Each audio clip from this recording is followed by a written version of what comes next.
Ma chère ambassadrice, bonjour, j'espère que tu passes un très bon week-end. Le thème de cette vidéo se résume en 7 questions. Et si tu commençais à croire avant de voir? Cette fameuse phrase de saint Thomas qui a dit à Jésus, moi, si je ne vois pas, je ne crois pas.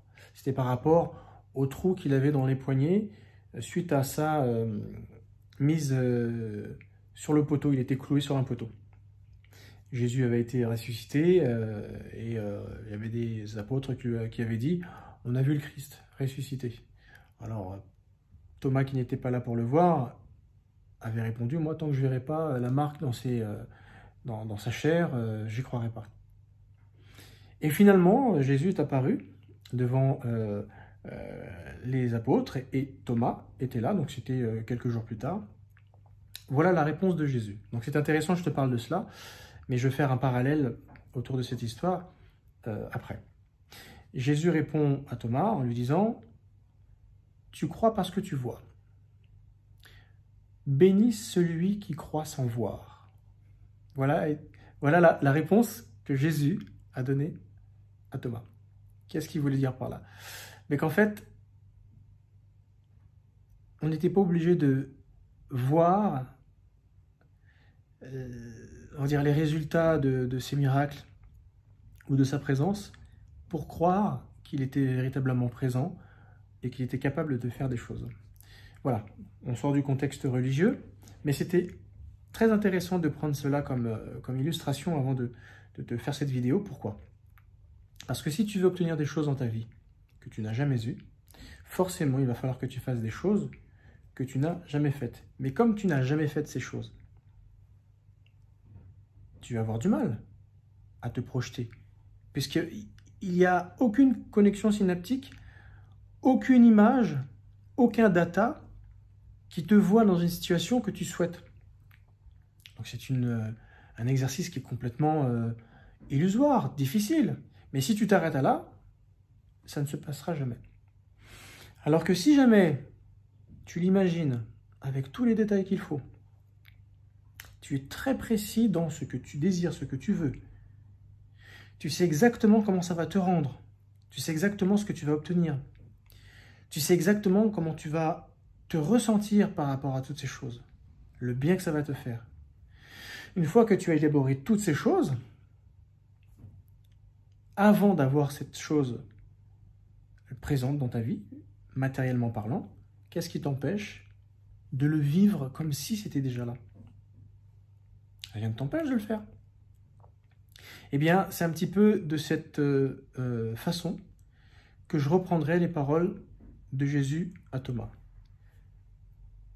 Crois sans voir, et l'attitude sans posséder. Réjouis-toi comme si tu avais. Exalte ta joie, ton contentement, comme si tu utilisais, jouissais de ce dont tu désires. Parce que dans la loi de l'attraction, c'est ce qui te permet finalement d'attirer les bonnes ondes vers toi. C'est quelque chose dont je t'ai déjà parlé, mais tu vois, je réaborde ce sujet en étant précis sur une chose.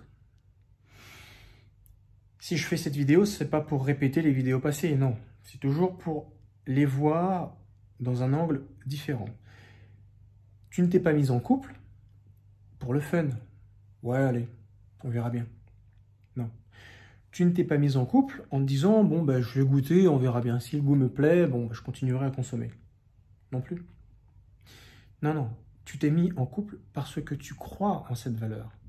Pour toi, c'est hyper important de réussir ta vie de couple.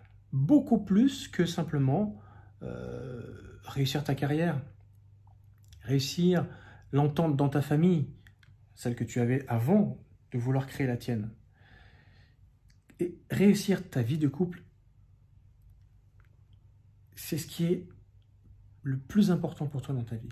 Donc forcément, si tu attires les pervers narcissiques, que tu te fais facilement manipulé, que tu es une proie facile, que tu es quelqu'un qui tombe facilement dans ce piège qui est se faire avoir, subir du chantage, la manipulation, et forcément tu es très très déçu.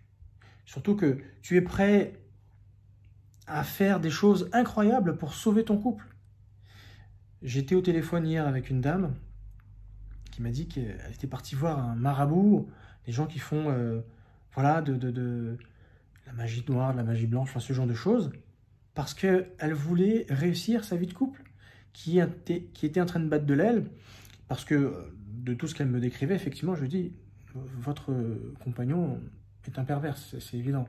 Il vous a isolé, il vous a ramené dans une région que vous ne connaissez pas, vous avez quitté père et mère, toute famille, pas de profession, vous êtes venu avec votre fille, pour qu'ensuite il vous reproche de ne pas travailler, d'être là, à rien faire. Je lui dis, attends, mais j'ai tout quitté pour toi, donc laisse-moi un petit peu de temps. Et que du coup, lui, il ne l'implique pas dans sa nouvelle famille, sa belle famille. Il fait en sorte voilà, de la mettre à part, donc il l'isole, technique habituelle des pervers. Donc du coup, sa belle famille critique cette femme énormément. Ça lui fait énormément mal au cœur parce qu'elle n'a même pas eu le temps de s'adapter à ce nouveau changement que déjà elle est étiquetée, mise dans une case. Du coup, lui, il a une double vie parce que il ne veut pas divulguer voilà, les personnes qu'il côtoie, son petit monde autour, et il les fréquente soit par par voie électronique, ou soit physiquement, mais elle n'est jamais conviée, elle n'est jamais là. Donc elle a l'impression fortement de s'être fait avoir, alors que ça fait quand même 6 ans qu'ils sont ensemble. Et ça fait 6 ans qu'elle vit cela. Donc elle pète un câble, elle se pose la question si elle-même elle n'est pas perverse, parce que du coup, il l'accuse de l'être, parce qu'elle pète un câble. Et elle a tendance voilà, à essayer d'obtenir des choses, à ramener la couverture à elle, parce qu'elle estime que c'est légitime, que certaines choses se passent dans son couple. Et comme elle ne les a pas, eh ben, elle a l'impression d'avoir recours à de la perversion. Et je lui ai fait comprendre, non, c'est pas ça la perversion. Vous êtes tout simplement excédé, vous n'en pouvez plus. Et même un sage peut devenir fou si jamais on joue trop avec sa santé émotionnelle. Vous êtes tout simplement humaine et vous avez compris que pour vous, c'est hyper important de réussir votre vie de couple. Et pour vous, vous êtes authentique, vous êtes véridique, vous ne supportez pas le mensonge, vous dites toujours la vérité. Pour vous, ben voilà, vous êtes prête à vous plier en 4 pour votre bonhomme, alors que lui, pas du tout. Et vous supportez pas qu'il n'y ait pas un retour. Parce que quand vous faites toutes ces choses pour quelqu'un, eh bien, vous vous dites, mais j'ai raté quelque chose, où je vais, jusqu'où ça va aller, comment ça va se finir, et vous avez peur de casser. Quand bon lui semble, parce que forcément elle a des problèmes de santé, et maintenant qu'elle n'apporte plus une manne financière, il a jugé bon de se débarrasser de cette femme avec qui il vivait depuis 6 ans, et quand bon lui semble, il revient la voir, il passe la nuit, et au petit matin, disparition, il n'est plus là, alors qu'elle, elle se lève, pensant qu'il est encore à côté, il n'est plus là. Et elle me raconte ça, je lui dis, mais c'est clair que vous vivez avec un pervers. Et elle est en pleurs au téléphone, je lui dis, mais non, non seulement vous n'en êtes pas une de perverse, mais il va falloir accepter peut-être de ne plus continuer à donner toutes ces belles qualités que vous lui donnez, parce que là, lui, il abuse de vous. Alors, je lui dis, mais si vous n'avez jamais envisagé cela, je peux comprendre que c'est une douche froide. Ça fait mal en se disant, mais tout ce temps passé, je fais, oui, mais madame, tout ce temps passé avec un pervers, c'est la douche froide quand vous commencez à vous rendre compte, à ouvrir les yeux, avec qui vous vivez. Et comme pour vous, c'est quelque chose que vous avez toujours voulu réussir dans votre vie, c'est-à-dire réussir votre vie de couple avec toutes les qualités humaines que vous y avez mis, vous ne supportez pas de voir que c'est un échec, et on peut le comprendre. C'est pour cette raison que vous pétez un câble. Mais je lui ai fait comprendre, envisager la rupture, le laps de temps pour vous en remettre de ce deuil, et croire que ça va réellement se passer avec la personne qui va vous respecter. Parce que toutes ces qualités, il ne faut pas les changer. J'ai commencé à la décrire, quel genre de personne elle était. Elle m'a dit, c'est exactement ça. Et je lui ai dit, vous savez, je ne vous ai pas décrit, je me suis décrit moi. Mais comme c'est le même avatar d'une personne à l'autre, d'une victime, d'une proie à l'autre, que je ne suis même pas obligé de vous poser des questions pour vous connaître, je me décris, et vous vous reconnaissez dans ma description. Quand j'ai commencé à lui dire qu'elle était d'une bonne oreille, qu'elle est prête à se plier en 12 pour son homme, qu'elle veut absolument réussir sa vie de couple, c'est ça la chose la plus importante dans sa vie, et elle est prête même à reconnaître des torts qui ne lui sont pas vraiment de fait attribués. Elle me dit oui, j'ai dit non, faites pas ça, ne faites pas ces erreurs, j'ai fait ces erreurs également moi, n'allez pas reconnaître des torts qui ne vous appartiennent pas, d'accepter tout ce qu'il peut vous dire de dur, mais tellement que vous ne voulez pas la rupture, que vous êtes prête même à vous mettre à genoux. Je dis oui, moi aussi je l'ai fait, mais faites pas ça, c'est dur, hein. Vous êtes une personne avec de très très belles qualités, donnez ces qualités à quelqu'un qui va les respecter. Douche froide, laps de temps, plusieurs mois, deuil, rupture, sentiment qu'on n'attribue plus parce que le pervers a le malin plaisir de jouer avec nos sentiments et il vérifie toujours pour savoir si on a toujours quelque chose pour eux. Mais quand c'est fini, c'est fini. Il faut arrêter de prendre les gens pour des idiots. C'est ce que je lui ai fait comprendre. Et qu'elle est plutôt dans une phase de retrouver sa paix intérieure pour pouvoir prendre de bonnes décisions et ne plus s'accrocher à quelqu'un qui va, qui vient, qui joue avec ses sentiments et surtout qui a une double vie. C'est ça le pire.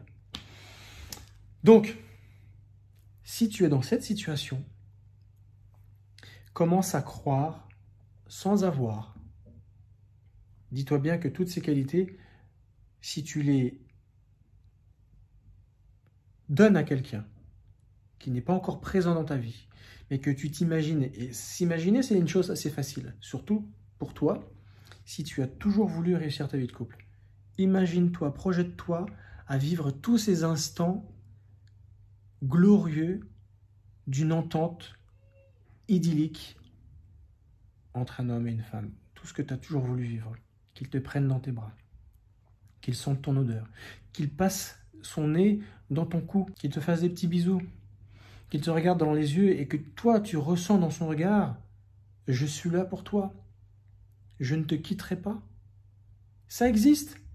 Laisse-moi te dire que ce genre d'homme existe. Simplement, tu attires toujours les mauvais. Et eux sont attirés à toi. Donc c'est pour ça que, voilà, comme j'ai dit dans une de mes vidéos, l'altruisme est pour le pervers narcissique ce que le miel est pour les abeilles. C'est pour cette raison que tu attireras toujours les mêmes prédateurs. Parce que tomber sur les bonnes personnes, ça nécessite de la patience. Ça nécessite d'y croire sans avoir. Voilà pour quelle raison que je te fais cette vidéo et que je te demande de te projeter. Mais si tu te projetes, déjà fais le tri dans ta vie, fais le nettoyage émotionnel, finis ce deuil, crois-y, projette-toi, dis-toi bien que ça va arriver, mais sois patiente. Crois sans avoir. Commence à nourrir l'imaginaire, comme je viens de te faire avec toi. T'imaginer qu'il est là, qu'il te prend dans tes bras, qu'il te prend par la main, qu'il t'emmène. Tu n'as même pas besoin de discuter, sa présence te suffit. Son odeur, être avec lui dans un coin de nature et prendre toutes ses énergies positives et surtout la sienne. Et t'inquiète pas, ton énergie lui fait énormément de bien également à lui aussi. Et des sujets de discussion profondes. C'est pas juste on parle de choses matérielles, charnelles. C'est pas juste des discussions matières. Non, vous parlez de choses profondes. Tu développes ta spiritualité, religieuse ou non.